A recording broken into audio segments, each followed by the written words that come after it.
I believe that we simply need to carry out a tough escalation.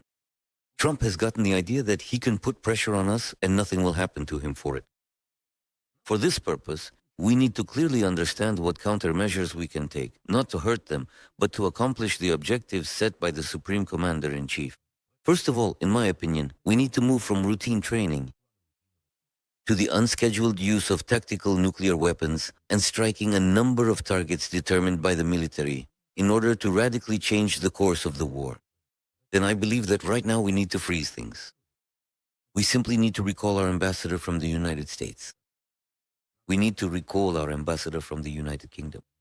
Trump canceled the meeting and said it would happen later. Well, why is Trump the one deciding this? Why Trump?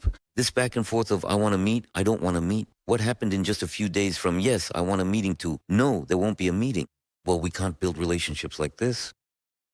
This nervousness and hysteria in American politics doesn't interest us. Moreover, I would also recommend, to put it politely, not only that our ambassador return, but also, given the actions taken by the United States, to consider the issue of downgrading relations between Russia and the US altogether. It's obvious now that, in my opinion, we need to recall our ambassadors from all NATO countries. They believe they have the right to dictate to us, even as we see how they are treating us. Waging war, that's why I think this issue needs to be considered. Supplying all necessary weapon systems that may be required by Venezuela, the Democratic People's Republic of Korea, and Iran. We need to move to a completely different mode of relations with America. That's all. The spirit of anchorage was there. It was violated by Trump. Measures were taken that, in my view, were extremely inappropriate. There was a display of disrespect toward our president. That's the only way I can interpret it. But when a person makes statements like, well, that's what I decided, who are you to make such decisions?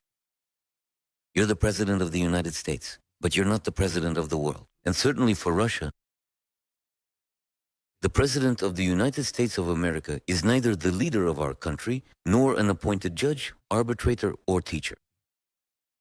That's why, on the front, it's necessary to move on to the use of other types of weapons, of different power, of different ruthlessness. And enough with the pity. We should pity the Russian soldier. It is necessary to wipe Bankova off the face of the earth. It is necessary to strike the factories that produce long-range missiles.